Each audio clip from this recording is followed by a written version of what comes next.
Boa noite, educadores, educadoras, mães, pais, amigos da nossa comunidade.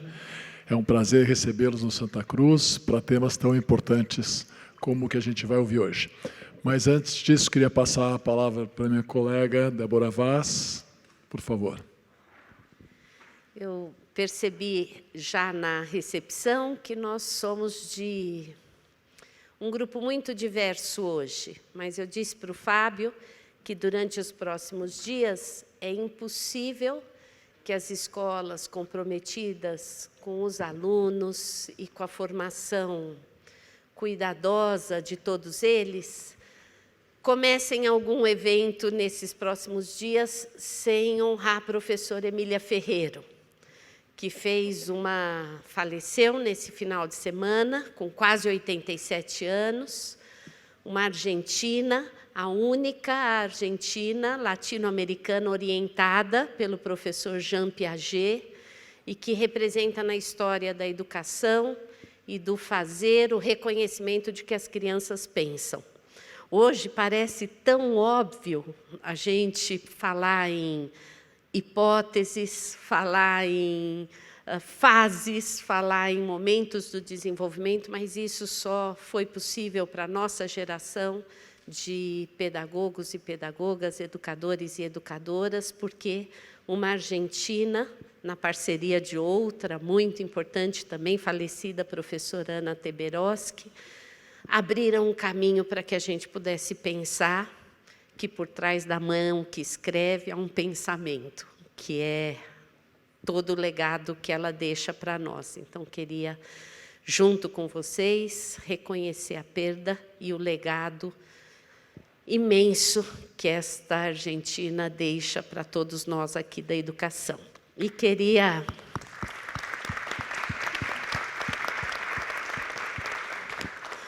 Nós estamos emocionadas, né, amigas pedagogas? Muito emocionadas. De honra. Amigos também. Amigas e amigos, é claro, amigos. Bom, o Fábio vai abrir o evento de hoje. Eu espero que tenhamos uma noite muito especial. Agora eu fiquei um pouco emocionado também, Débora. Mas acho muito importante a gente trazer para a escola temas diversos e temas polêmicos como esse que a gente vai ouvir hoje, né? E que é importante contar com especialistas, né, com pessoas tão competentes para nos auxiliar. Esse programa foi organizado pela Débora Vaz, pela equipe do NED, tá, que está toda aqui presente. Fico muito contente de ver toda a equipe presente, nosso Núcleo de Educação Digital. E nós contamos com a mediação do professor Eugênio Butti, nosso amigo, nosso conselheiro, membro do Conselho Administrativo.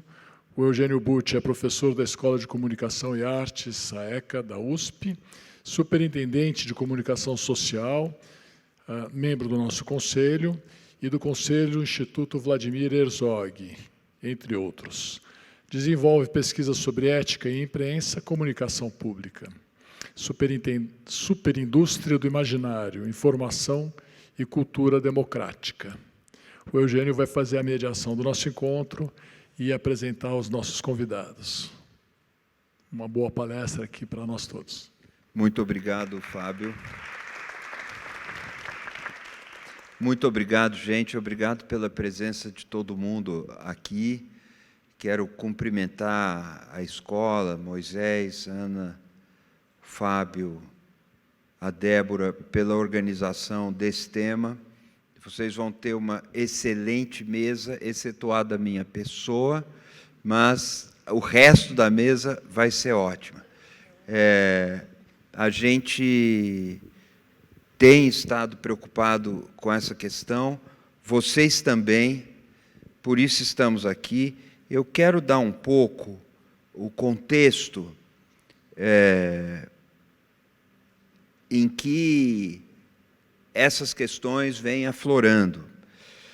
Trata-se de uma discussão sobre regulação das plataformas. A face mais visível aqui talvez seja o chamado PL 2630, que é o conhecido projeto de lei das fake news, mas há muitas outras frentes de tentativa de regulação. E, num ambiente como Santa Cruz, isso é percebido pela relação de crianças e adolescentes com a presença cada vez mais ubíqua e, às vezes, opressiva das chamadas Big Techs. Isso está nos telefones celulares e diversos aparatos.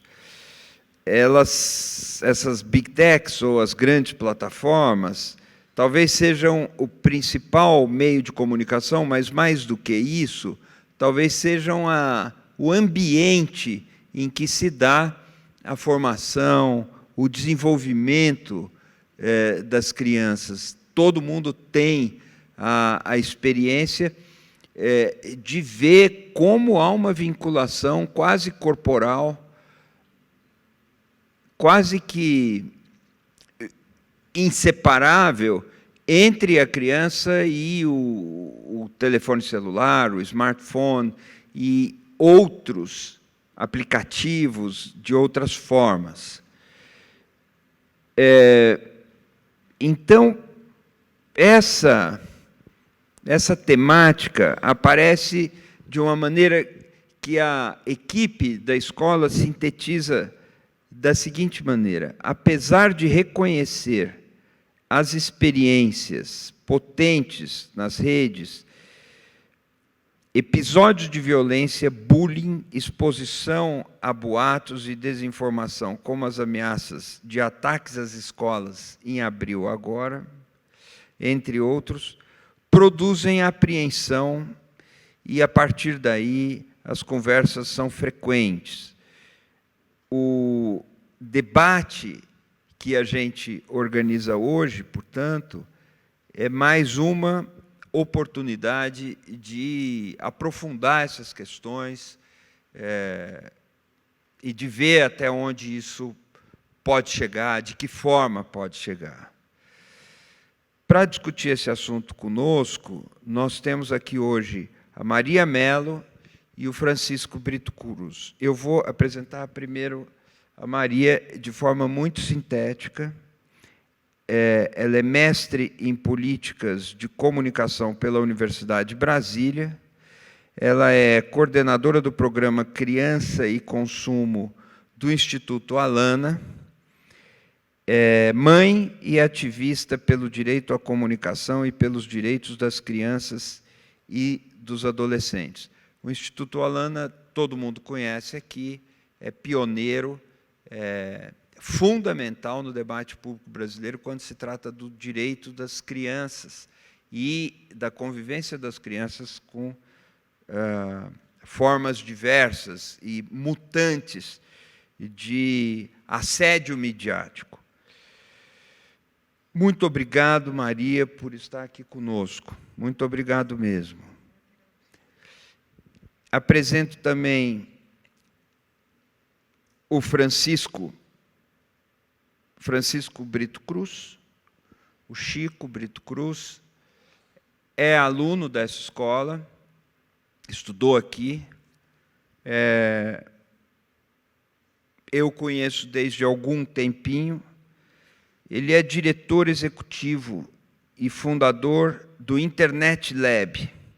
O Internet Lab é um centro de pesquisas em tecnologias e direitos, a ponte entre tecnologias e direitos.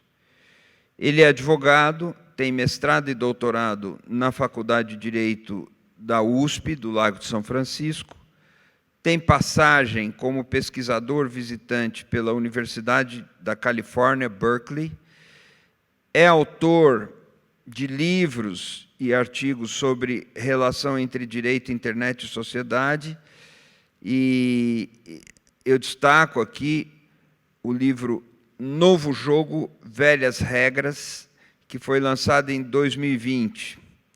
Ele estudou aqui, como eu disse, por 10 anos, entre 96 e 2006. A gente queria fazer uma conversa mais rápida, menos palestra. Então, eu tenho temas, mas a gente já fez uma conversa antes, um dia desses, e a gente poderia começar conversando. Você quer começar? Depende, professor. Oi, boa noite. Depende do que você quer que eu fale, professor. Tem aquela história, né, de jornalistas que o dono do jornal falou para alguém, essa história é conhecida. Era dia de Natal e eles estavam com o espaço vazio e o sujeito falou: fulano, faz aí um editorial sobre Jesus Cristo. Aí o jornalista olhou: contra ou a favor? Então, não, evidentemente, você não precisa falar nem contra nem a favor, mas você podia introduzir um pouco a partir das conversas que a gente teve. Nós listamos vários assuntos, exemplos de legislação, exemplos que podem ser úteis para o Brasil. A nossa ponta mais visível é o PL 2630, mas há a questão da regulação da inteligência artificial. Vamos nessa. Vamos nessa. E eu vou interromper. Isso, vamos conversando, vamos trocando aqui, né, gente? A ideia é a gente fazer uma coisa fluida, que não deixa as pessoas com sono, né? Hoje ainda é segunda, está frio, então vamos tentar ser dinâmico e interagir. Legal. Então, primeiro, agradecer imensamente a oportunidade de estar aqui hoje, né? Estar ao lado de pessoas que eu tanto admiro, e nessa escola que é, para mim, uma referência em educação humanista, em educação integral, né? Então, queria começar me apresentando um pouco a mais, né? A mim não, mas ao trabalho que a gente desenvolve no Alana, dentro do programa Criança Consumo. Então, como o professor Eugênio já trouxe, é um trabalho que há mais de 16 anos envolve uma série de ações aí, entendidas como ações de advocacy, né, mas que envolvem desde denúncias a órgãos competentes sobre exploração comercial de crianças e adolescentes, parte de uma prática de publicidade infantil. Então, quando a gente ainda estava no offline, né, o nosso trabalho envolvia ofertar denúncias e fazer uma série de ações em torno de advocacy para enfrentar essas questões da comunicação mercadológica dirigida a crianças, então, de até 12 anos, e que hoje tem na internet o seu locus principal de atuação, né? Hoje a internet é o lugar onde as crianças e adolescentes são mais exploradas do ponto de vista comercial. E um processo que é muito mais sofisticado e muito mais desafiador, porque ele não envolve só o anunciante, né? Ele envolve as grandes plataformas digitais, as big techs, na medida em que elas também se utilizam dos dados das crianças e adolescentes, assim como se utilizam dos nossos. Então, situando um pouco o que é o trabalho hoje do Criança Consumo, é um trabalho amplo, né? Então, a gente tem advogados lá, e quero anunciar a presença de um destes advogados do nosso programa aqui hoje, que é o João Francisco. Dá um oi, João. O João também é ex-aluno do Santa Cruz e fez questão de estar aqui hoje com a gente.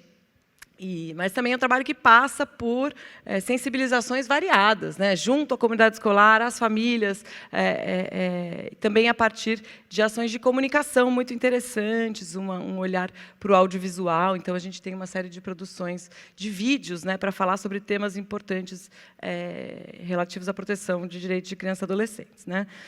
Isto dito, o que eu tenho que falar agora mais? Olha, eu acho que a gente precisa falar um pouco, professor, desculpa. Não, eu que peço desculpa. Mas um panorama do que vem acontecendo fora, antes da gente entrar aqui, talvez fosse interessante. Mas você pode entrar por alguns dos outros assuntos também. Muito bem. A gente tem, então, olhado para o ambiente digital com essa centralidade toda, por conta dessas questões que eu já pincelei aqui, mas também porque as crianças e adolescentes estão na internet, né? Sabemos. Existe uma pesquisa que é anualmente editada e publicada por um núcleo do Comitê Gestor da Internet no Brasil, que nos conta sobre presença e hábitos de crianças e adolescentes na internet no nosso país, levando em consideração aí as diversidades, né, as multiplicidades de infâncias e adolescentes que a gente tem aqui, enfim, em todos os estados, né? E, atualmente, né, essa pesquisa nos conta que 96% das crianças de 9 a 17 anos, este é o corte etário que a pesquisa se debruça sobre, 96% dessas pessoas acessaram ou acessam a internet todos os dias. E dessas, 86% têm perfil em redes sociais. Então, a gente precisa começar a conversar. E precisamos começar a falar justamente sobre multiplicidade de infância, sobre desigualdades de acesso, inclusive sobre qualidade de acesso, né? Conversava aqui antes da gente entrar. Eu sempre trago um tema para todo lugar que eu vou. Eu quero falar disso, é uma dimensão econômica que tem a ver com esse debate que a gente pretende fazer aqui hoje, né? É muito distinta a experiência de navegação de uma criança ou de um adolescente que acessa a internet por um dispositivo móvel, por um celular, que tem um pacote de dados que termina. Quando o pacote de dados dele termina, ele está, como nós adultos, né, está limitado ao uso de algumas plataformas que têm ali parceria, né, com a empresa de telecomunicação, e ela está, então, fadada a navegar só naquele espaço em específico, e que é justamente o espaço que mais usa os dados pessoais de forma ilegal, ilícita, enfim, das pessoas, que é o lugar onde as fake news, né, a desinformação, corre mais solta, e depois essa pessoa não consegue verificar se aquela informação que ela está recebendo, por exemplo, é verdadeira ou falsa, porque o pacote de dados dela acabou, ela só pode acessar aquilo ali. Então, eu sempre trago esse exemplo para dizer que a gente precisa enfrentar esse tema olhando para a multiplicidade de infâncias e adolescentes que existe no país, né? Esse lugar econômico é muito importante para a gente fazer esse debate. E, bom, gosto sempre de dizer também, né, acho que é um lema nosso, é um mantra nosso dentro do Alana do Criança e Consumo, que reforça a ideia de que a internet é um direito das crianças e adolescentes. A gente quer proteger as crianças e adolescentes na internet e não dela, né? Então, esse, para começar a conversa, é muito importante. A gente sabe, já tem uma série de estudos que mostram que esse é um espaço de muito desenvolvimento, de muita potencialidade, né, de desenvolvimento de potencialidades fundamental, né? Então, a gente não pode criminalizar nem demonizar a internet em si, né? O que a gente quer falar aqui, trazer como problematização primeiro, dinâmica de negócios, né, de atuação das plataformas, das redes sociais. Acho que Chico também fala disso com muita brilhanteza e propriedade, e sobre conteúdos também, né? Então, que conteúdos as pessoas estão acessando? Muitas vezes, esses conteúdos, como eu acabei de falar, vão estar ligados ao modelo de negócios das redes sociais, e é isso, né, que a gente precisa ter em vista quando vai pensar sobre a presença de crianças e adolescentes. Outra questão que eu acho que é bem importante de se falar e repisar, e se estudar e trazer, tem a ver com o desenvolvimento das capacidades da criança e adolescente. Então, a gente está falando de múltiplas infâncias também no lugar etário, né? Então, é muito diferente a experiência, o que há de ser proporcionado para uma criança de 5 anos, né, em relação é totalmente diferente essa experiência para um adolescente de 12 anos de idade, por exemplo. Então, o desenvolvimento progressivo de capacidades, uma referência que uma professora da Inglaterra traz para nós, que é a escada de participação online, também é muito interessante. Eu não tenho aqui um gráfico, mas depois posso deixar para vocês, que vai nos dizer, então, sobre quais as possibilidades de presença de crianças e adolescentes, também a partir das suas capacidades, né, que vão sendo progressivas. Vou tentar ser mais objetiva para a gente chegar no negócio de regulatório, né? E, bom, então, crianças estão na internet, crianças representam 1/3 dos usuários gerais de internet do mundo inteiro, dados da Unicef de 2017. Hoje, esse número já deve estar maior, essa proporção deve estar ainda maior. E o debate sobre o que fazer com as plataformas e com essa presença de crianças e adolescentes não é novo, né? Acho que ele já caminha em vários países e de formas distintas há vários anos, e ele está chegando aqui no Brasil aos pouquinhos, né, eu diria. Então, este PL, né, de fake news, eu trouxe aqui, depois, não sei se vai dar para todo mundo, mas eu trouxe aqui o material que a gente produziu lá no Alana, que conta sobre como o PL fala, né, aborda a questão de proteção de crianças e adolescentes a partir de um capítulo específico e a partir de um entendimento de que a prioridade absoluta que está preconizada na nossa Constituição Federal precisa também estar numa proposta de regulação de plataformas, né, de redes sociais. Mas acho que é um projeto que tem início, acho que o Chico também pode falar melhor sobre isso, mas que ele se inicia muito no bojo de um debate de circulação de fake news sobre vacina, né, sobre o contexto de Covid, e que vai se transformando numa proposta que não é mais sobre fake news, né? Ela é um projeto que vai falar sobre a responsabilidade que essas empresas precisam ter para com seus usuários, sobre seus deveres, né? Como prestadoras, enfim, de serviços, né? Então, é um projeto extenso, amplo, ele tem sido debatido há anos pela sociedade civil, nas casas, né, legislativas, e que, para nós, né, que trabalhamos com esse tema de criança e adolescente, hoje se coloca de uma forma muito interessante, como uma proposta regulatória. Não é, como diz a turma do Ceará, eu tenho adorado falar essa palavra, a cibalena, né, não é a bala de prata, não é o que vai resolver os problemas, mas é um passo, né, regulatório interessante. E o que o PL traz em relação especificamente à proteção de crianças e adolescentes, né?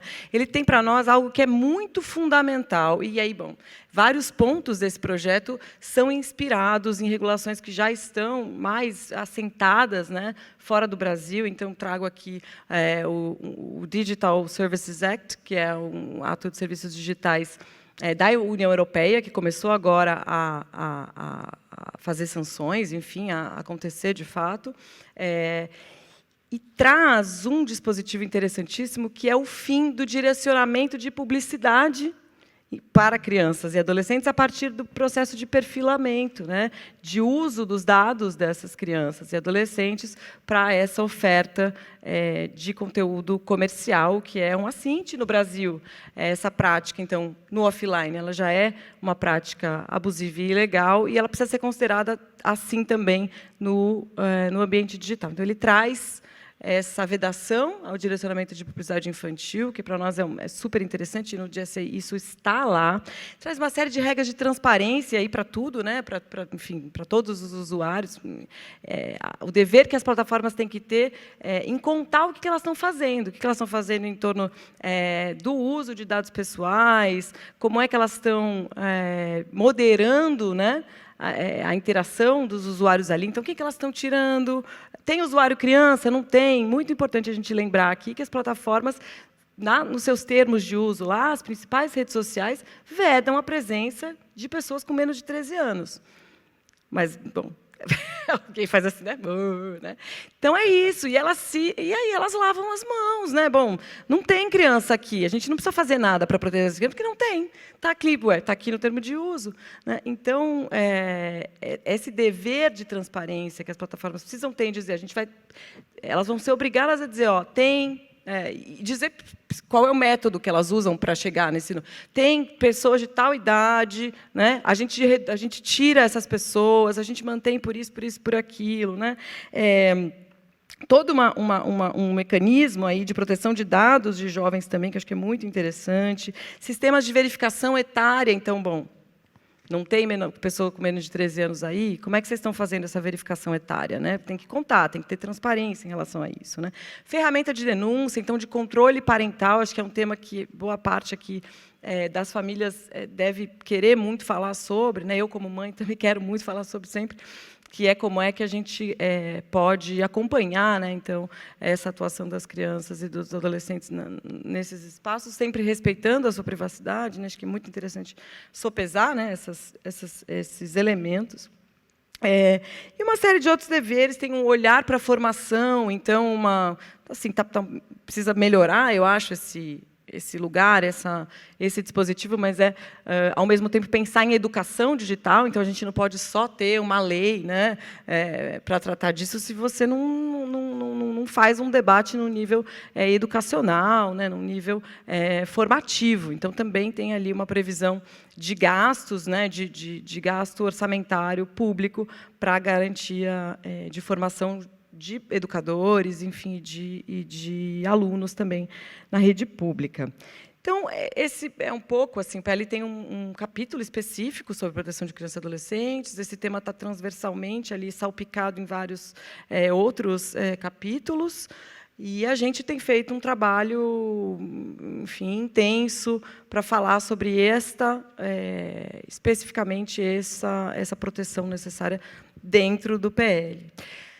Tem outros debates em curso sobre proteção de criança e adolescente online, debate regulatório acontecendo. Tem um outro projeto de lei que é só sobre isso, lá no Senado, que é de número 2628, do senador Alessandro Vieira, que já está na Comissão de Constituição e Justiça, lá do Senado, e é interessante, acho que traz ali também dispositivos importantes de proteção de criança e adolescente, e olha para um lugar que eu acho que é muito bom, tenho medo de falar tudo de uma vez aqui, que é também muito fundamental da gente pensar, que é o dever que essas plataformas, que essas empresas têm, de garantir, quando da concepção desses serviços, que o seu desenho, né, a sua arquitetura seja protetiva e seja possibilitadora de fruição, assim, de direitos, né? Então, algumas propostas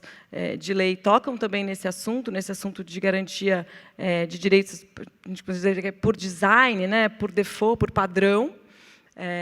E esse projeto, então, traz algumas questões interessantes nesse sentido. A gente tem o projeto de lei de regulação de inteligência artificial, a gente conseguiu garantir ali um trecho para falar sobre proteção de criança e adolescente, é uma ideia, né, a ideia da prioridade absoluta e de um outro conceito, que é o melhor interesse da criança, que precisa estar garantido, então, quando desse uso, né, da criança e do adolescente no ambiente digital, essa presença.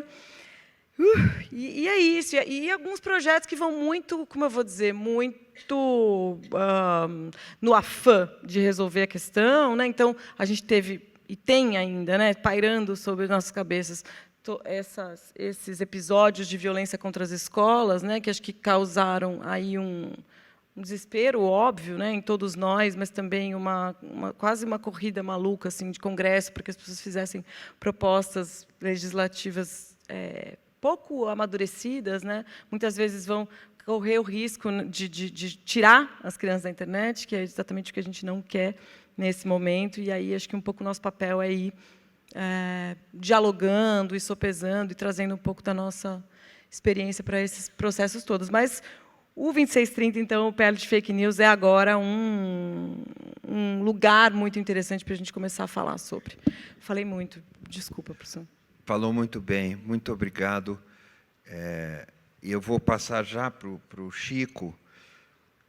Essas duas pessoas têm condições de responder sobre vários aspectos do que existe de esforço regulatório hoje no Brasil sobre essa matéria. Mas eu vou passar para você, Chico. Nós temos a ideia de terminar isso aqui às 8h40, daqui uma hora. E tudo que der para a gente esclarecendo e abrindo para o debate é excelente. Mas, Chico, eu quero passar a palavra para você com uma preocupação que eu sei que muita gente aqui tem.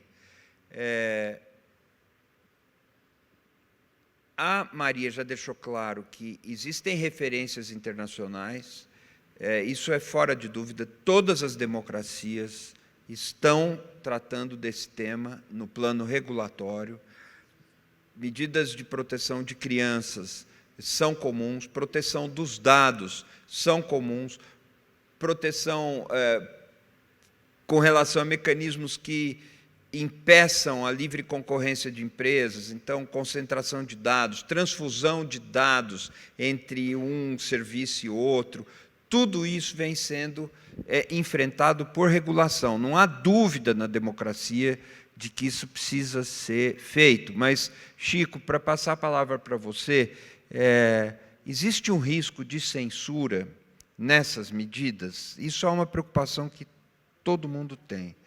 Então... Ótima pergunta. Oi, tudo bem? Boa noite. Maior prazer estar aqui. Falar do PL das fake news, que é conhecido na minha casa como o motivo para eu não fazer mais nada e só fazer isso, porque, enfim, é o tema que tem dominado o meu trabalho nos últimos 3 anos. Eu vou tentar fazer um raciocínio para responder a sua pergunta no final da minha resposta.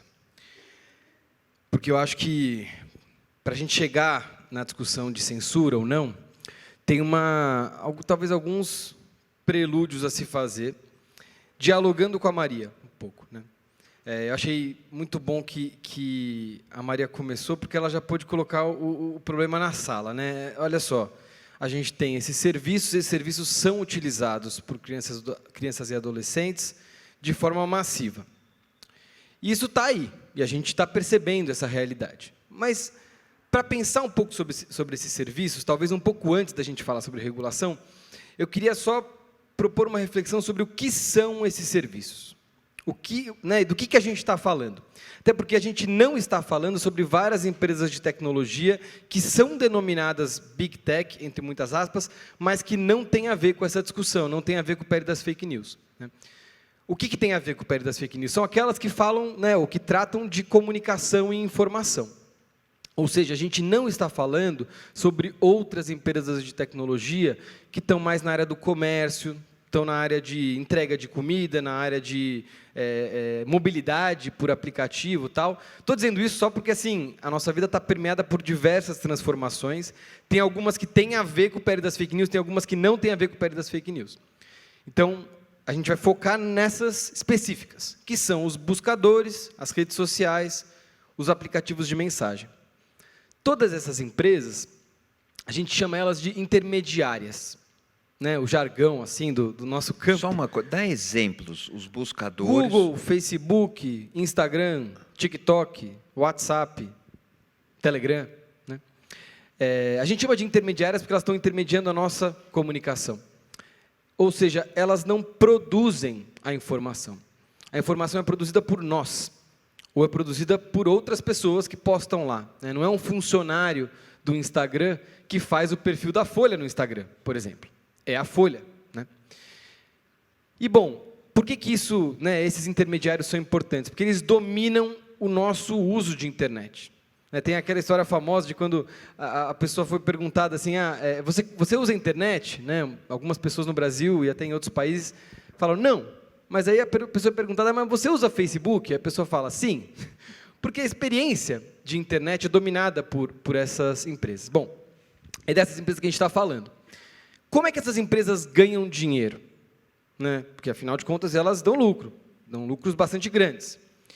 Bom, cada uma tem um modelo diferente, mas, na prática, pelo fato de mostrarem informações que a gente quer ver, na maioria das vezes, elas ganham dinheiro, assim como jornais ganhavam antigamente, ou emissoras de televisão ganhavam antigamente, que é mostrar uma coisa que a gente quer ver e, por conta da gente estar assistindo aquilo e por conta da gente estar dedicando a nossa atenção para essa informação, capturar uma pequena parte dessa atenção e revender para um anunciante. É assim que um jornal, né, no século XX ganhou dinheiro, né? Bom, como é que elas passaram a fazer isso muito bem? Elas passaram a fazer isso muito bem, sabendo quem nós somos e vendendo essa publicidade mais caro, porque elas sabem quem nós somos.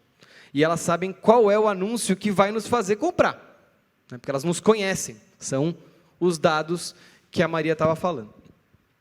Bom, quando a gente começa a conversar sobre regulação, a primeira coisa que me vem é tentar entender por que a gente está discutindo isso agora e se esse PL das fake news é o primeiro projeto para regular essas plataformas. Não é. Não é no Brasil e não é fora do Brasil.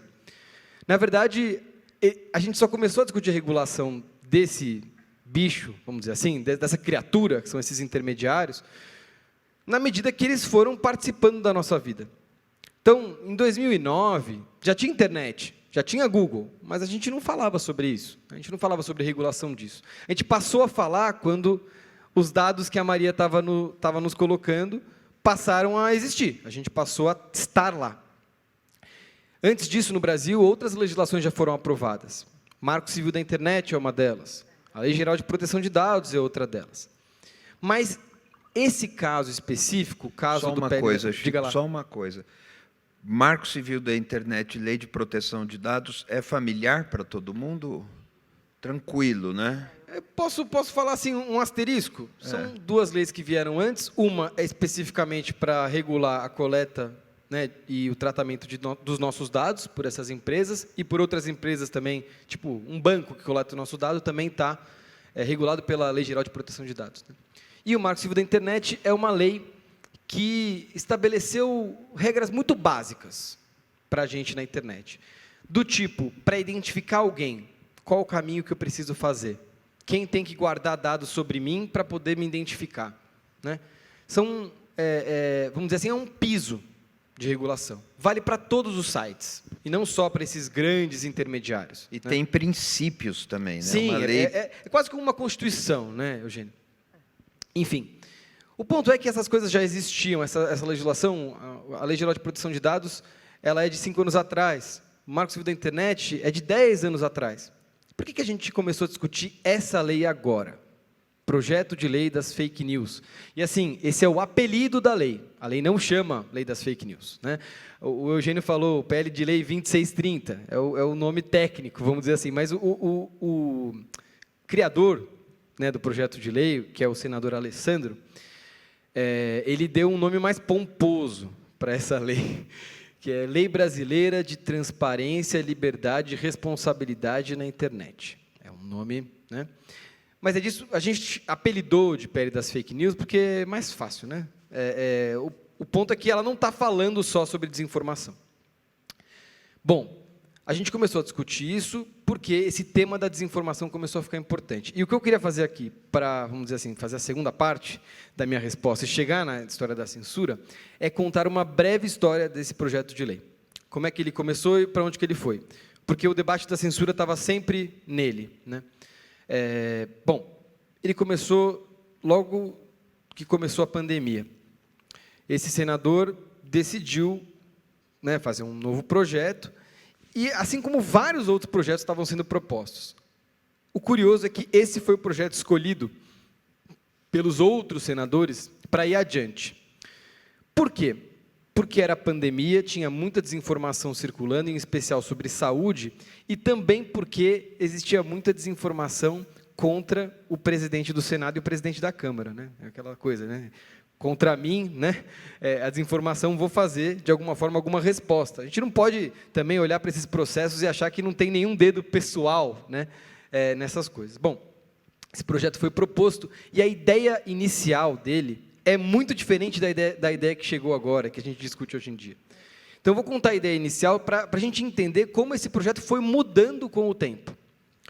A ideia inicial era a seguinte: vamos fazer o seguinte, essas grandes empresas de internet, no qual a informação circula, elas vão ser proibidas, né, de não cuidar da desinformação. E o que significa cuidar da desinformação? Bom, a lei trazia uma definição de desinformação, e ela dizia que toda vez que uma desinformação circulasse, a empresa ia ter que ter uma parceria com uma agência de checagem. Essas agências de checagem que existem por aí, que checam boatos e tal.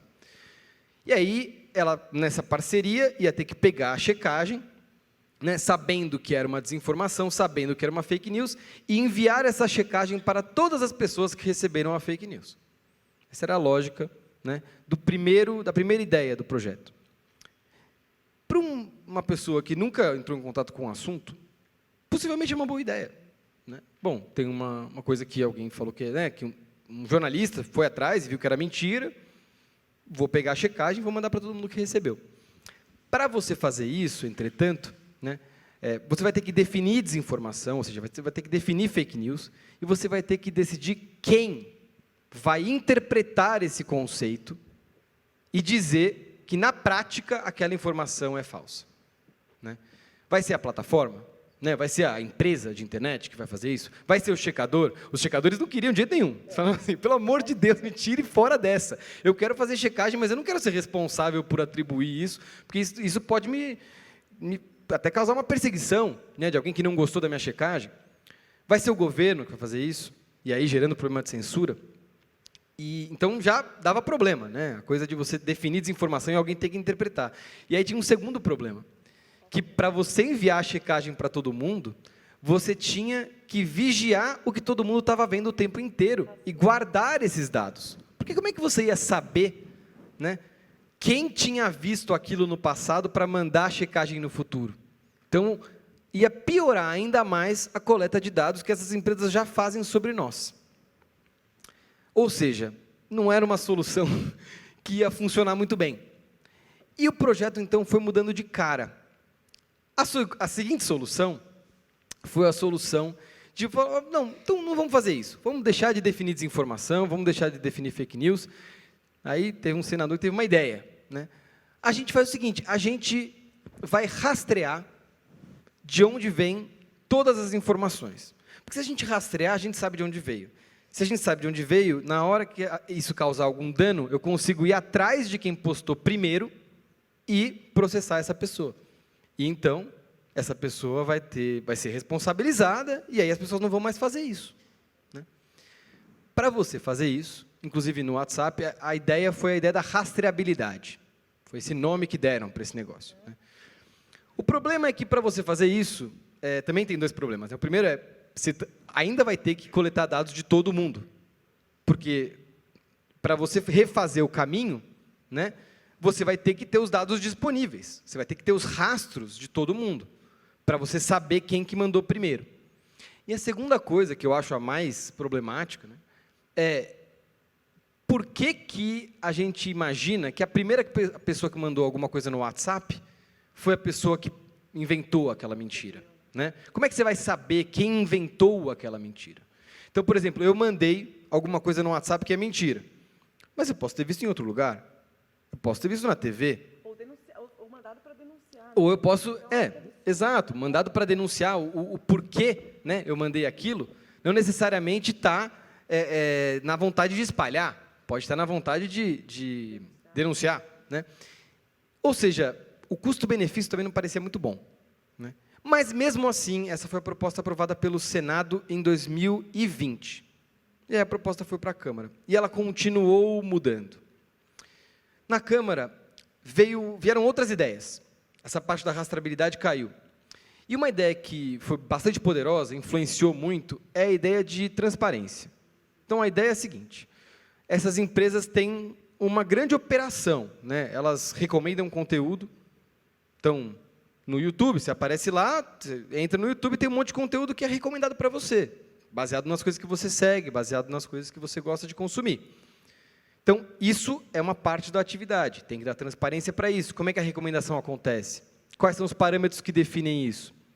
E também transparência sobre outros pontos, do tipo, qual é o investimento que essa empresa faz em tentar localizar o conteúdo que é problemático, do tipo, o conteúdo que viola os direitos da criança e do adolescente, né? Então, a lógica da transparência é, vamos deixar a luz, né, iluminar a operação dessas empresas, porque o que tiver de ruim, a gente vai saber. Pessoalmente, é uma abordagem que eu gosto mais, porque a gente promove o debate sobre a atividade dessas empresas. Mas o ponto é, e aí termino por aqui, para a gente destrinchar, o ponto é que a gente começa a perceber que essa lei ela é um cardápio de obrigações. E ela é complexa. Cada obrigação pode ser boa ou pode ser ruim. Você dá transparência, por exemplo, para algum ponto, é uma obrigação, né? Um cardápio de obrigações. É uma obrigação que a empresa vai ter. Algumas obrigações de transparência são excelentes. Algumas podem, inclusive, não ser. Se você, por exemplo, der transparência de como, de dados pessoais que uma pessoa, que uma empresa guarda sobre uma pessoa, pode ser ruim, né? Você não pode dar transparência em relação à vida pessoal, né, dos usuários daquela empresa, né? Então, a gente começa a perceber que esse projeto é um projeto complexo, É um cardápio de possíveis obrigações, e aí que está, Eugênio. Algumas obrigações podem ser boas e algumas podem ser ruins. Algumas podem, de fato, causar algum tipo de dano a direitos das pessoas, e algumas o custo-benefício não tem problema para nenhum direito, né? E aí, sobre isso especificamente, sobre o ponto da censura, o que eu queria refletir aqui, para terminar a resposta, não existe nessa lei, e em nenhum relatório dado sobre esse projeto, nenhuma obrigação nesse cardápio que cria uma nova modalidade de discurso proibido. Então, esse eu acho que é o primeiro mito, para a gente tirar da mesa. A lei não torna nada que já não seja proibido, proibido. Do tipo, ela não cria uma nova modalidade de discurso, tipo, ela não fala o que é fake news. A lei não tem definição de fake news. O que ela faz? Ela reestabelece ou reorganiza quais são as obrigações desses intermediários. E nessas obrigações tem incentivos para que esses intermediários, né, se portem de um jeito ou se portem de outro. É daí que pode vir, eventualmente, alguma ameaça à liberdade de expressão. Ou seja, você não está falando, olha, esse discurso a partir de agora é proibido. O que, eventualmente, você pode estar fazendo é dizer, plataforma, agora você tem que olhar mais para esse discurso que já é um crime, por exemplo, né? Você vai mais atrás desse discurso que já é um crime. Então, é disso que a gente está falando. A gente não está falando da criação de uma nova proibição. A gente está falando de discutir quais são as regras e incentivos aplicáveis a essa camada de empresas, né? Se elas têm que se responsabilizar mais sobre o conteúdo que seus usuários estão postando ou se responsabilizar menos. Sabendo que, quando elas se responsabilizam mais pelo conteúdo que a gente está postando, né, quando elas têm que pagar uma multa, uma indenização, se o conteúdo for problemático, eventualmente, elas vão fazer uma análise de custo-benefício. E elas vão falar assim, talvez não valha a pena eu deixar esse conteúdo aqui, que é muito crítico, muito ácido, porque eu não quero responder por ele, né? Então, de fato, aí pode ter alguma questão de liberdade de expressão. Mas eu acho que é importante dizer, para esclarecer que, assim, é disso que a gente está falando, e não necessariamente na criação de uma, não, agora proibido tal coisa, né? Ainda vai passar pelo judiciário, e a gente ainda vai ter que apurar no judiciário se uma coisa é proibida ou não, né? Enfim, dei um sobrevoo aí na lei, numa coisa que é muito complexa, tem um monte de outras obrigações, que eu vou ter o maior prazer em conversar sobre, mas eu acho que, se eu fosse utilizar uma metáfora para terminar mesmo, esse PL, não é um PL só, eu acho que ele é um processo. Ele é um trem, assim, que saiu já. E a gente não sabe onde é que ele vai dar, se vai ser esse projeto aprovado, se vai ser outro projeto aprovado, se o Supremo Tribunal Federal vai cansar de esperar e regular sobre esse assunto. O ponto é que esse assunto já foi posto, né? E o projeto de lei das fake news talvez seja o vagão que está andando mais rápido, mas que pode ser que amanhã seja outro, né? O fato é que é disso que a gente está discutindo. Muito bom, muito obrigado, Chico. Eu acho que todo mundo aqui, nós todos, temos certeza do que vocês dois trouxeram para esclarecer esse ponto. Antes de voltar a palavra para a Maria, eu vou fazer uma pequena observação, apenas para a gente ir acompanhando aqui. Toda essa preocupação de rastreabilidade, que significa você ter os dados de por onde uma informação passou, tentativa de identificar quem postou aquilo em primeiro lugar. O perturbador é que o legislador, ele não quer ser invasivo, e, por isso, as pessoas abrem mão de uma proposta e abraçam outra. Mas, tecnicamente falando, já existem os meios nessas grandes plataformas para que isso seja feito. O que eu quero dizer é, alguém sabe. Isso é perturbador. Ou, se eu não posso afirmar com segurança, alguém sabe, o que eu posso afirmar com segurança é, existem os meios para que alguém saiba tudo de mim e tudo de cada um. Só que esse acúmulo de informações, muito precisas, não são públicos, não é público. E esse é um dado perturbador. Mas, com isso, eu volto para Maria. Maria, eu tenho certeza, tem várias coisas a emendar aqui, a comentar aqui. Não, acho que é isso, porque acho que é legal também, a gente pode privilegiar o debate, se for o caso, na sequência, mas acho que pensando um pouco no... Primeiro que eu esqueci de falar de LGPD e Marco Civil, claro, são fundamentais, os dois... LGPD é Lei Geral de Proteção de dados pessoais, tem muito É. a ver com isso que a gente está falando aqui agora. É uma lei que só tem 5 anos, então tem muito. Agora que aí tem a lei, você tem uma autoridade, né, que fiscaliza a atuação, o cumprimento dessa lei ou não, né? E a autoridade agora que está começando a aplicar multa para as agora e nem como chegou nas empresas, né? Está ainda só no âmbito do Estado, né? No que se refere à violação de proteção de dados, eles têm a gente, né? Então, sociedade civil, pesquisador, a gente fez um trabalho para garantir que na lei você tenha lá também trechos, né, sobre proteção de dados de criança e adolescente, considerando que esses dados precisam ser tratados da forma mais cuidadosa possível, porque são dados de pessoas vulneráveis, hipervulneráveis, né? Então tem todo esse debate também. E a LGPD então está aí também como algo protetivo e que precisa estar sopesado, aí precisa estar sempre junto das discussões regulatórias, né, e tal. E o Marco Civil também, né, enfim, em vários dispositivos com lugares ali que olham para a criança e adolescente. Mas por que eu ia dizer tudo isso? Porque eu concordo, acho que é isso. Acho que a ideia da transparência é a coisa mais interessante desse projeto, porque é isso, a gente tem que saber o que as empresas estão fazendo com os nossos dados, com os dados das nossas crianças, né? Quantas pessoas humanas estão trabalhando para entender o que está sendo dito ali, né? Para saber como operar, como atuar. São pessoas que falam português, não falam, né? Então, são questões que acho que... Para mim, também, acho que a questão da transparência é o mais interessante do projeto. Tem uma outra coisa, né, Maria, que eu acho que a gente pode dividir com vocês, que é talvez a obrigação nova, assim, mais recente da lei, que é a que me dá mais ambiguidade, assim, me dá mais esperança, mas, ao mesmo tempo, é a que eu menos entendo. Que é o seguinte, é uma inspiração na legislação europeia, que a Maria comentou, né, que é o Ato de Serviços Digitais, né? O que essa legislação faz? Como é que é a abordagem? Assim? Mais ou menos, grosso modo, essa legislação trata as empresas de internet quase como a legislação ambiental trata uma fábrica. Então, como é que funciona quando você vai instalar uma fábrica em algum lugar, né, no meio do mato, tal? Você vai lá botar uma fábrica que pode, eventualmente, poluir aquele ambiente, né?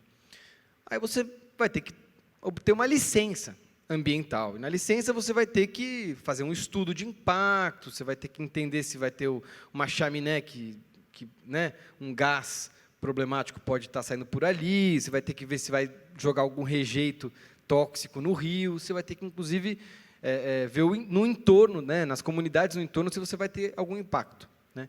Assim, é uma fábrica na legislação ambiental. A lógica da legislação europeia e, agora, da brasileira, é olhar de um jeito parecido a partir de uma figura chamada análise de riscos sistêmicos. É um palavrão, né, que quer dizer mais ou menos o seguinte: todo ano, a plataforma, essa empresa, o Google, o Facebook, o YouTube e tal, tem que olhar para o seu serviço e entender quais são os possíveis riscos que esse serviço pode fazer para alguns quesitos. No geral, são quesitos que têm a ver com alguns crimes. Então, crimes contra a criança e adolescente, né? Crimes de violência contra a mulher. Enfim, tem uma lista de crimes que tem uns 7, 8 itens. Assim. Crimes do offline, né? Crimes Isso. da vida aqui, real. Exato. Né? E aí, a empresa tem que conduzir uma espécie de auditoria interna para saber se os seus serviços aumentam o risco desse determinado tipo de dano, que é um crime. E aí, a partir dessa análise, a empresa tem que propor, não é o Estado, ela tem que propor uma medida de mitigar esses danos. Do mesmo jeito que a indústria, por exemplo, vai ter que falar, olha, eu sei que eventualmente eu posso estar poluindo, então eu vou instalar um filtro na minha chaminé, por exemplo, né? É mais ou menos o mesmo raciocínio. Então, eu, empresa, sei que posso estar causando esse risco, para esse risco eu vou aplicar essa medida, do tipo, eu vou verificar a idade das pessoas aqui, ou eu vou diminuir a recomendação desse tipo de conteúdo aqui, né? Isso ano a ano, ou quando a empresa lançar um produto novo. Então, por exemplo, o WhatsApp lançou grupos agora com 5.000 pessoas. Aí ele vai ter que fazer de novo e falar, olha, nesses grupos e tal. A gente não sabe se isso vai dar certo, né? Se esse tipo é uma inovação, é uma experimentação. A gente não sabe se é uma coisa para se esperançar ou se é uma coisa que vai cair numa burocracia eterna. Mas é um pouco a lógica da legislação europeia, né? De você estar sempre num diálogo com a empresa para ver se ela sabe o que ela está fazendo. Do tipo, se ela está minimamente se esforçando para entender os riscos que podem estar sendo representados. Obrigado, Chico. Eu acho, gente, que eu preciso de ajuda aqui, explicar por quê. Tem gente levantando a mão, Maurício. Quem Pode ajudar, né? quem Isso, eu queria falar só uma coisa. podia me ajudar aqui a... Talvez. Né? Não, dá para falar, mas você levantou a mão primeiro, eu não estou vendo bem, porque a luz aqui impede. Mas, Maria, eu vou te passar a palavra. Deixa eu só, para tentar dar uma visão geral do impasse, quer dizer, do impasse que aparece para o legislador e o legislador nos representa. É só o legislador que nós podemos recorrer, nós, sociedade. Sempre há um hiato entre a realidade de mercado e a capacidade do Estado de prevenir ou evitar danos que aquilo traz. Vamos pensar na questão ambiental. No começo do século XX, é o momento em que nos Estados Unidos começam a ser demarcados parques nacionais. Alguns aqui conhecem bem essa história. Isso já era uma ameaça e foi percebida. Depois, nos anos 30, anos 40, ganha corpo uma mentalidade que já vinha sendo desenvolvida antes, mas ela ganha aplicabilidade, que é a ideia de legislação antitruste, quer dizer, uma legislação que impeça a formação de um único interesse em toda uma cadeia produtiva, de forma que você elimina a concorrência. Essas questões, elas aparecem antes e depois a legislação vem para tentar dar um jeito naquilo. Os exemplos são as dezenas, os importantes, mas as centenas, se a gente quiser ser um pouco mais detalhista. Então, isso a gente precisa ter em mente quando a gente vive esse momento hoje, porque nós estamos lidando com uma realidade de mercado que tem uma aceleração desconhecida para nós. Ela se acelera muito e ganha proporções gigantescas que não eram postas antes. A internet é usada por bilhões de pessoas, mais da metade da humanidade, e, enfim, para a gente ter isso na cabeça. Mas aí, você, né... Gente, só complementar um negócio, professor. Aí eu vou para você, tá? Eu ia falar exatamente disso, ia querer trazer aqui só, muito brevemente, o que para nós são desafios para uma regulação que pense em proteção de crianças e adolescentes. A primeira delas é dinamismo, né? Celeridade com que as plataformas mudam, os serviços mudam. Então, a gente não olhava para o Discord, né? Ninguém sabia o que era Discord um tempo atrás, que não entra no PL de fake news, tá? Mas podemos falar disso depois. De repente, é o Discord. Então, você tem que falar sobre outra forma, né, de existir. Aquela plataforma não é às vezes não é nem considerada como rede social. Então, essa é uma questão super importante para a gente pensar, né, nos desafios regulatórios. Outra, a multiplicidade de infâncias e adolescências, então, é preciso pensar nas várias idades, é preciso pensar nas várias realidades quando a gente pensa também em proposta regulatória. E eu acho que, muito fundamentalmente, pensar na participação. Essas pessoas precisam ser ouvidas. A gente tem que ouvir os adolescentes para saber o que é que eles estão pensando, né? Para adolescentes, estou falando mais especialmente de adolescentes, né? Pensam sobre segurança, sobre o que é estar seguro, o que mais incomoda elas. Então, esses processos de debate público, eles têm que ter a escuta ativa e participativa de criança e adolescente.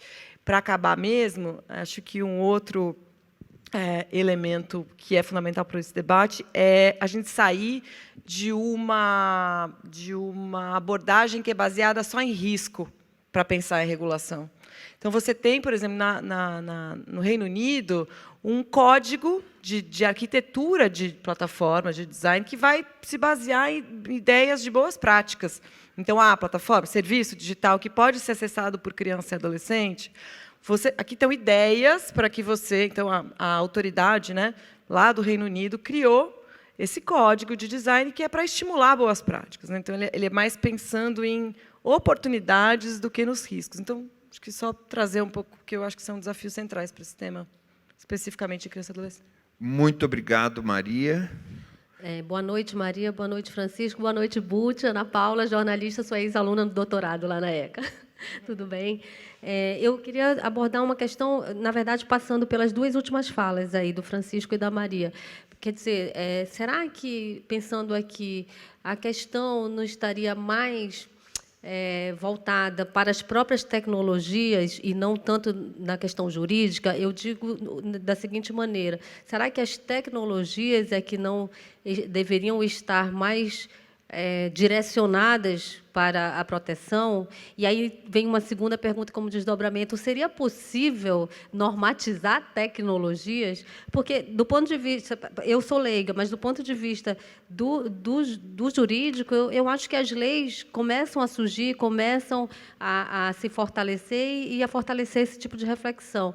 Mas eu acho que tem uma questão preliminar, que é a tecnologia, né? Então, vocês veem essa possibilidade? Obrigada. Muito bom, muito obrigado, Ana Paula. Eu já posso passar a palavra aqui para o Maurício, aí vocês respondem.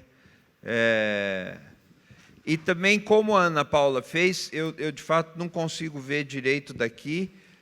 Seria bom todo mundo se apresentar, né? Vamos lá. Muito obrigado aí para os três pela explicação. Eu queria, talvez, a minha pergunta desvia um pouco do que foi debatido até agora, talvez envolva um pouco a equipe da escola. O Eugênio é do conselho, mas não sei se talvez pudesse ser uma pergunta direcionada para talvez a Débora responder, se ela puder participar junto com vocês, mas dentro de uma pequena pincelada inicial, eu queria entender, a gente está falando um pouco da parte da oferta dessa discussão, mas eu queria falar um pouquinho da parte da demanda, que são os jovens e os adolescentes, num processo educacional que a escola está fazendo, porque eu acho que, assim como tem que trabalhar o lado da demanda, que é a PL, regulatório, etc., eu acho que precisa, dado essa complexidade toda e essa transformação e a velocidade das coisas, queria entender como é que a escola está atuando no sentido de dar a massa crítica necessária para esses jovens, adolescentes, crianças, terem um pouquinho de discernimento, um pouquinho de capacidade, eles próprios, de tentarem, ao se deparar com essas informações, eles conseguirem, eles mesmos, ou com a comunidade da escola, ou com os próprios pais, a família, conseguirem enxergar o que é isso, o que é aquilo, fazer as distinções e ver o que é fake, que sites ou que redes sociais não vale a pena seguir, ou o que realmente está alinhado com os meus interesses, aquilo que a escola me ensina. Então, eu queria saber um pouquinho, através talvez um depoimento da Débora, talvez, entender um pouquinho também essa frente do lado mais da demanda do jovem e do adolescente. Obrigado. Boa, muito obrigado. Então, eu vou passar a palavra para o Chico e para a Maria. Eu não posso falar nada sobre a escola. Um conselheiro é assim, ele fica ali. Quando a direção da escola precisa, eles me consultam e eu falo para eles. Mas quem fala pela escola nunca é um conselheiro. Tá? E eu dou uns palpites, nem sempre bons. Aí a Débora ou o Fábio, que está aqui, fala sobre isso. Mas um conselheiro não pode falar, não deve falar sobre a conduta da escola. O conselho do Fábio é que a Débora fale. Então vamos lá. Posso começar? Vai você. Responder a sua pergunta. Responder, né? Enfim, é uma pergunta super complexa, então talvez comentar. Então, eu não sei se eu acredito muito nessa separação, o descolamento muito grande entre a questão jurídica e a questão tecnológica. E vou explicar por quê.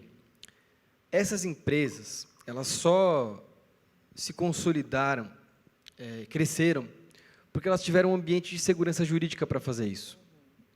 Ou seja, porque tinha legislação que dava suporte para o seu modelo de negócio. Então, não é que as empresas vieram antes do direito também. O direito também veio antes. Enfim, às vezes é não ter direito, mas não regular é regular. Mas mesmo nesse caso, não é que não tinha nada. O Marco Civil veio antes, né, aqui no Brasil, como a gente estava falando, mas se a gente voltar ainda mais, em 1996, né, teve uma legislação estadunidense, né, que é o Ato de Decência nas Comunicações, o CDA. E essa legislação tem um dispositivo que, enfim, tecnicamente, se alguém quiser ir atrás, é a seção 230, que estipula qual é a responsabilidade de sites pelo conteúdo que é gerado pelos seus usuários, né? E elas protegem os sites. A ideia lá naquela época era falar assim, olha, se a pessoa tem um site, tem um usuário postando ali alguma coisa, quem tem que pagar se o usuário fez alguma besteira é o usuário e não é o site. Isso foi uma escolha jurídica. Se não fosse isso, não tinha Google, não tinha Facebook, não tinha Instagram do mesmo jeito. Não funcionaria provavelmente diferente. Então, eu digo isso para dizer assim, as escolhas regulatórias elas vão impactar mesmo, e tudo bem que sempre vai ter um negócio de correr atrás ou não, e talvez uma das coisas que mais está presente no diálogo que a gente tem, eu digo o diálogo que a gente tem, eu e Maria, a gente participa de uma coalizão de organizações que discutem esse assunto e está o tempo inteiro ali no Congresso, tentando entender para onde que a coisa vai e tal, é como é que a gente consegue produzir uma legislação que seja agnóstica. Não agnóstica do ponto de vista religioso, mas agnóstica do ponto de vista de serviço. Do tipo, alguma coisa que valha se alguém inventar um serviço um pouquinho diferente no futuro. Porque vão inventar, né? E acho que, tudo bem, é um esforço. Às vezes não vai dar certo, né? Mas é aquela coisa, quando a gente vai regular qualquer outra coisa, sempre vai ter alguém que vai driblar e vai tentar fazer alguma coisa diferente, né? É um pouco esse o jogo, mas eu não acho que as coisas estão descoladas, não. Obrigado, Chico. Maria, você quer... Não, assino embaixo 10 mil vezes. Acho que a gente sempre comenta, assim, acho que o Marco Civil, esses primórdios da internet, já éramos, eu, pelo menos, muito jovenzinha, tinha uma animação com um novo espaço que poderia ser o vetor de tudo que havia de melhor, da democracia, da liberdade de expressão real, uma grande ágora de fruição de liberdades e de direitos, e que vai se transformando num grande shopping center, né? A gente, quando olha para criança e adolescente, por exemplo, sobre essa presença, é isso, é uma ágora que vira um shopping center. E aí você precisa pensar no direito, né? Quer dizer, trazer mais proteções e mais possibilidade de que esse espaço volte a ser, quem sabe, o que a gente sonhava no início. Muito bom. Olha, mais 2 pessoas levantaram a mão. Gente, por favor, se apresentem. Que não... a Débora... perdão. Olha, você fala agora, Débora? Tá. Ótimo. Tá. Então, Eu acho que o Fábio citou isso no começo, mas acho muito bonito reconhecer aqui hoje que esse é um compromisso de todos os educadores da escola, mas que nós temos um privilégio aqui no Santa, que é contarmos com um núcleo de educação digital. né, que está aqui, pode fazer assim? E quando a gente foi, esse núcleo antigo na escola, e o nome... Nomear o núcleo, e é bem interessante, porque eu gostaria de nomear as funções. Vamos ver se eu acerto. Minha amiga pedagoga Ana Carolina, coordenadora do Núcleo de Educação Digital. Carol Gil, especialista. Relações internacionais, vejam só, onde... E aí foi entrando para dentro da experiência escolar. Ricardo Martins está ali, também especialista em educação digital. O Ricardo tem uma formação ainda mais interessante, em tecnologia, mais design. Então, a gente conta com coordenação, 2 especialistas. Aí nós temos a Tati Luz, jornalista, que atua, a Isabela, que está do lado, física, que é a preferida do nosso... Não é.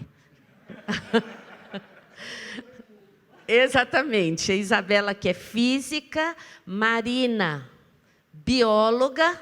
Cadê a Marina? Está aqui, Marina, bióloga, Ana Paula, pedagoga, Vlad, também da área de tecnologia e design, Danilo, tecnólogo, certo?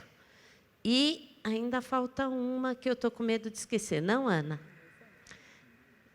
E a gente ainda tem o privilégio aqui de vivermos com Moisés, que coordenou durante mais de 16 anos o Núcleo de Educação Digital e que é nosso parceiro aqui nessas ações. Esse núcleo tem convidado os vários segmentos da escola a pensar, a partir das suas práticas, num currículo de cultura digital. E a nossa escolha inicial não é diretamente daquilo que não fazemos e precisa entrar. Nós estamos chegando nesse capítulo, mas reconhecendo, a partir de 4 eixos, quais são as nossas práticas que nós precisamos olhar para elas de forma combinada e reflexiva para poder ampliar o trabalho junto com os professores das mais diversas áreas.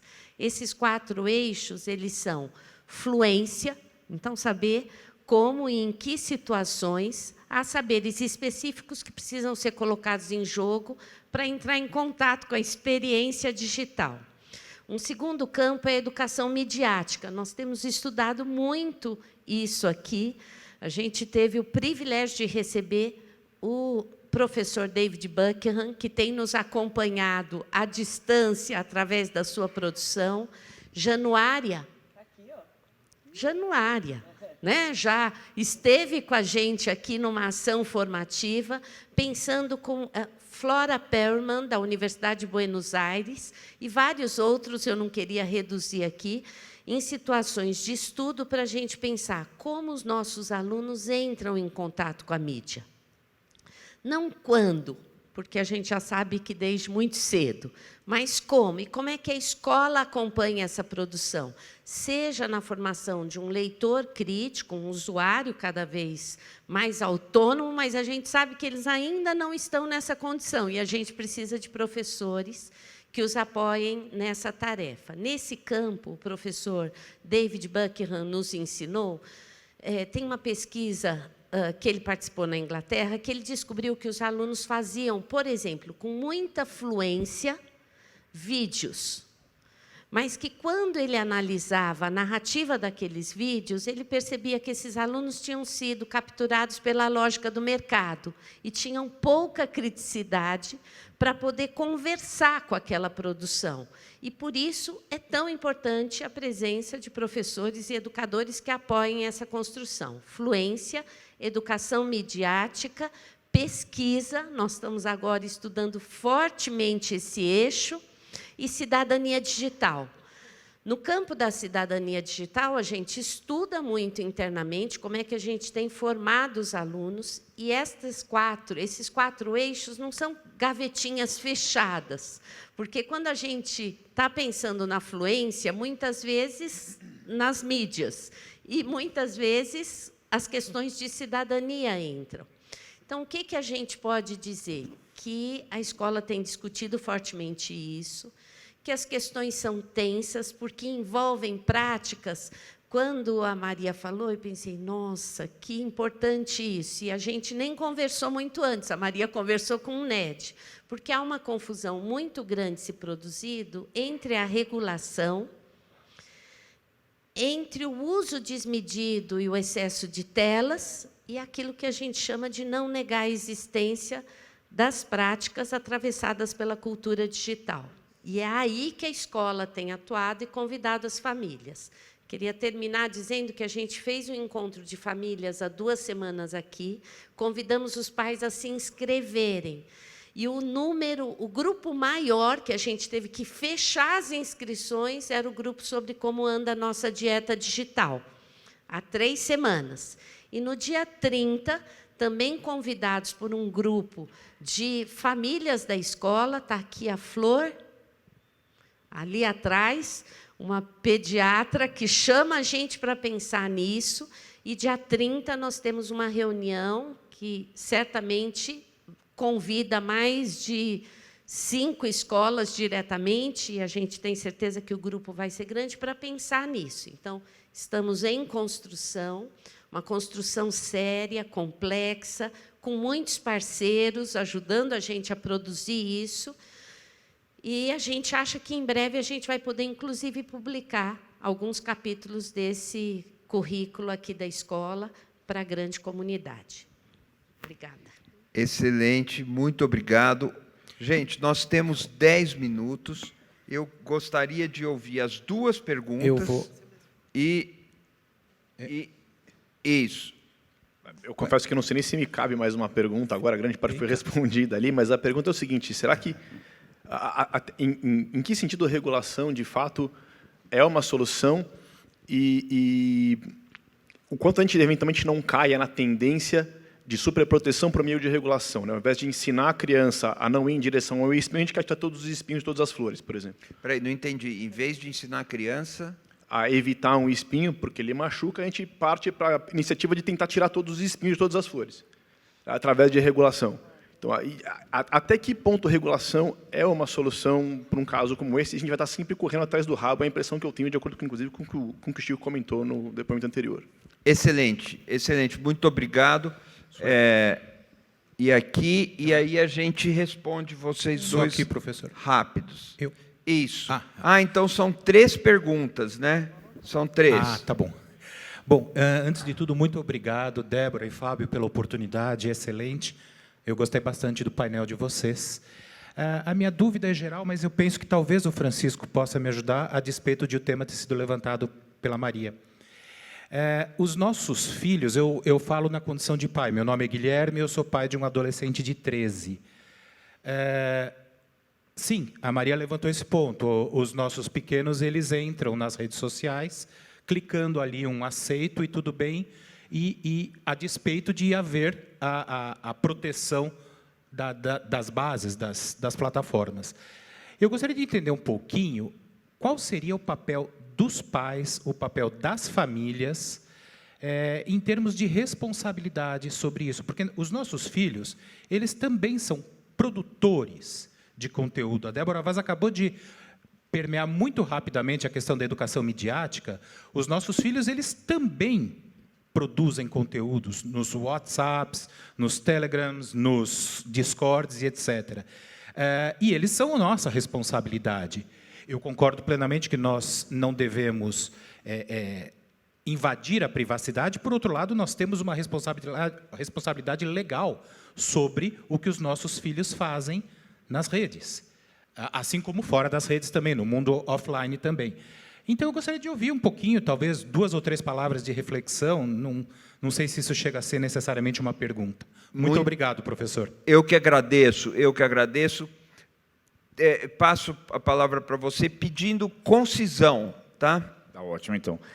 Primeiro, boa noite a todos. Eu quero só fazer o agradecimento aí a Ana e o Moisés pelo convite e parabenizar a condução de vocês, né? Está brilhante. E aí, na semana retrasada, nós tivemos um seminário né, do CGI NIC-BR, né, inclusive sobre privacidade. Quem esteve lá bebeu muito de informação, e aí eu vou ao encontro do que o colega disse. Eu sou Francisco, eu sou pesquisador educacional associado aqui à Universidade de São Paulo, e aí, depois de tanta coisa que vocês falaram, uma provocação que teve no seminário, e eu acho muito importante, eu tenho feito um discurso muito forte, eu trabalho com conscientização de recursos digitais, de que a educação midiática não tem que ser só focada nos jovens, tem que ser focada nos pais e fora da escola, né? Através das empresas, através dos institutos, através de várias organizações. Porque é exatamente a educação midiática com os pais que nós vamos assumir essa responsabilidade. E aí eu vou além, eu queria ouvir o comentário de vocês em relação a um questionamento que teve no seminário que eu gostei, foi muito bem pontuado. Além da produção de conteúdo, tem pais que, por questões econômicas ou não, que não vou entrar nesse detalhe, que usam os filhos para produzir conteúdo. Então, tem muitos pais que acabam criando, porque acreditam que isso é um meio, ou seja, é um Neymar da vida, é um Messi na vida, ou seja, ele vai ser um youtuber da vida, ele vai ser um influencer, e começa desde pequeno. Então, hoje nós vemos pais que pegam crianças de 1 ano, 2 anos, e vão trabalhando na mídia, e ela vai crescendo e vai ganhando. Tem uma criança de 2 anos que tem 6 milhões de seguidores. E uma criança de 2 anos não tem condição de produzir conteúdo. Então, eu queria ouvir um pouco de vocês sobre essa postura, sobre essa atitude. E muito obrigado. Muito bom, muito obrigado. CGI, NIC, eu acho que todo mundo conhece, é o Comitê de Governança da Internet, e o NIC é o braço executivo, que é um órgão multissetorial, fundamental pelas coisas boas da internet no Brasil. É muito impressionante. Olha aqui, Chico, você tem 30 segundos. Não, Maria vai primeiro. Maria, você tem 30 segundos. Não, nós temos que terminar 8h40. Então, nós temos que ser muito... Eu vou tentar dialogar muito rapidamente, telegraficamente mesmo, com cada um dos temas, e é doido, né, para não falar outra palavra, porque seria muito importante a gente falar sobre tudo isso que vocês trouxeram agora aqui, assim, rende muitas horas de conversa, né?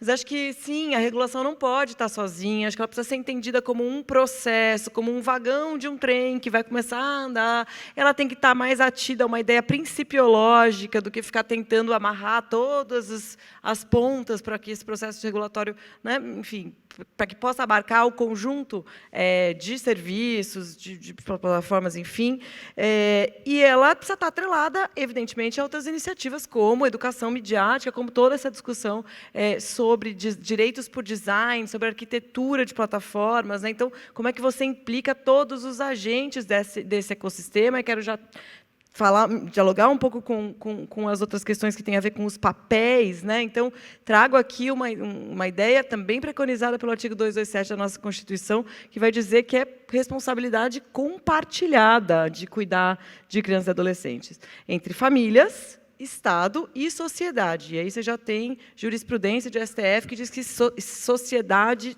contém empresas, a noção de empresas. Então, a gente precisa implicar as empresas também neste processo de cuidar, né, das crianças. E queria trazer, mais uma vez, essa ideia de multiplicidade de realidades no Brasil, né? Acho que uma coisa é quando a gente que tem filho e, enfim, tem privilégios, pensa e precisa pensar sobre o nosso papel. Então, é meu dever conhecer as questões da internet, né? Eu tenho como acessar essa discussão, esse conteúdo. Mas boa parte das famílias não tem, né? Estou falando de um país em que existem muitas mães solo, que trabalham o dia inteiro, né? Que não vão conseguir acessar esse debate, né? Então, já é um tipo de educação que não existe no offline, né? Então, a gente precisa sempre levar em consideração, quando vai falar do papel, né, essa desigualdade que também está presente quanto a responsabilidade, né, que às vezes é muito desigual. Passei muito, desculpa, mas é um pouco por aí. Passou 2 segundos. Chico, e falou telegraficamente, divinamente. Muito bom. Sobre as perguntas de vocês,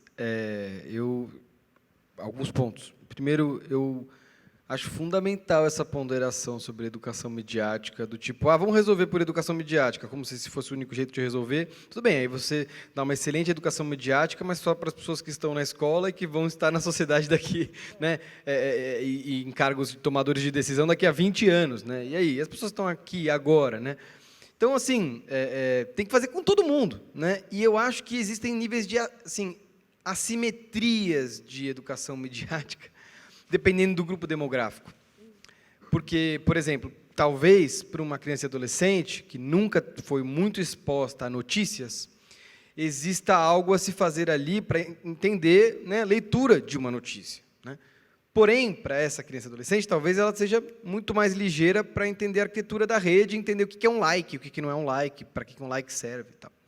E talvez isso esteja trocado, vamos dizer assim, em outros grupos demográficos. Então, super concordo e acho que o debate da responsabilidade dos pais em relação ao que as crianças estão fazendo, para mim ele coloca muito o que a Maria falou, eu queria reforçar isso, que é a gente tem que saber como é que os serviços funcionam. Não é saber para usar, não é saber tudo, mas assim, ter um mínimo de assim, botar o pé na água um pouquinho, assim, porque senão ou a família, né, o pai vai estar muito ignorante do que está acontecendo, ou ainda muito vulnerável a narrativas de pânico moral, que acontece o tempo inteiro.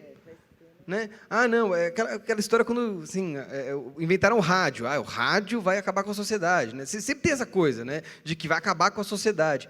Então, se você conhecer um pouquinho o serviço, você consegue entender minimamente aonde que a narrativa está fazendo sentido e aonde que a narrativa não está fazendo sentido. Né? Então, eu acho que é muito fundamental assim, entender como é que funciona, estar um pouco ao lado, né? Pedir para explicar como é que um serviço desses funciona. Né? Isso dá conhecimento, dá um pouco mais de ferramenta para entender como é que a banda toca. E eu queria dialogar com você sobre a sua pergunta da superregulação ou não. Bom, esse é o meu trabalho. Como não fazer com que a regulação produza proibições que não fazem sentido. Como que a gente não corta todas as flores se a gente está querendo cortar os espinhos.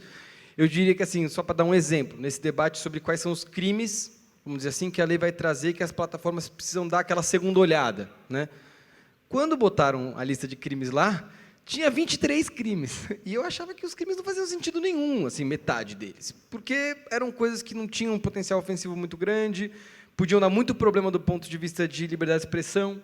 Né? Então, se você bota lá para a plataforma se responsabilizar porque a difamação pode até parecer uma boa ideia, mas aí ela vai ter que olhar para várias críticas, por exemplo, que as pessoas fazem para políticos e dizer se é difamação ou não. E provavelmente ela vai errar, provavelmente ela vai tirar mais. E aí ela vai tirar um monte de crítica para políticos. Isso é bom? Eu não acho bom. Eu acho que é melhor que depois isso se resolva no judiciário, essa é a minha opinião. Então, eu entendo esse como, assim, não só o meu trabalho, o nosso trabalho, na hora de discussão dessas leis, que a gente, enfim, e aí o tempo inteiro, estou terminando, Eugênio, o tempo inteiro a gente está olhando e tentando debater com tomadores de decisão, políticos. E eu não vou falar mal dos políticos, gente. Eu assim, nos últimos anos, debatendo com os deputados e com os senadores, eu percebi que, assim, ao mesmo tempo que tem muito problema ali, a gente está falando com um cara que, na reunião anterior, ele estava debatendo agrotóxico, entendeu? Aí, na reunião, no dia anterior, ele estava debatendo, sei lá, questão fundiária. E assim, ele não vai conseguir saber de como é que exatamente essas coisas funcionam. Então, precisa de ter gente indo atrás ali para falar, funciona assim, funciona assado, tal, faz parte, acho, do jogo. Muito bom. Eu agradeço muito a Maria, ao Chico, eu agradeço a presença de todos vocês aqui, todas vocês, ao Fábio, a Débora, Ana, Moisés e todas as professores que estão aqui. Muito obrigado e devolvo a palavra para o Fábio. Eu queria, mais uma vez, agradecer a presença de todos e de todas. Nós ficamos com medo que a noite fria afugentasse os nossos convidados, mas uma palestra desse nível, uma conversa, uma reflexão tão boa, E o Eugênio mostrou que ele consegue, com delicadeza e com graça, colocar ordem aqui na casa, será convidado outras vezes. Mas eu queria fechar só lembrando, acho que a Débora respondeu muito bem a pergunta de todo o trabalho que a gente faz aqui com o NED, mas o Maurício trouxe uma pergunta de como é que a gente trabalha com os nossos alunos para que eles consigam discernir o que é fake news, né? Esse é o desafio e a magia dos nossos professores a cada dia a dia. A gente tem bons professores nessa casa que todos os dias, eu estou olhando para alguns deles que estão aqui presentes, que todos os dias vão trabalhar refletindo com os nossos alunos, sem trazer uma verdade pronta, mas trazendo opiniões, trazendo discussões, trazendo fontes diferentes, e acho que essa é o desafio e a magia do Santa Cruz no nosso dia a dia.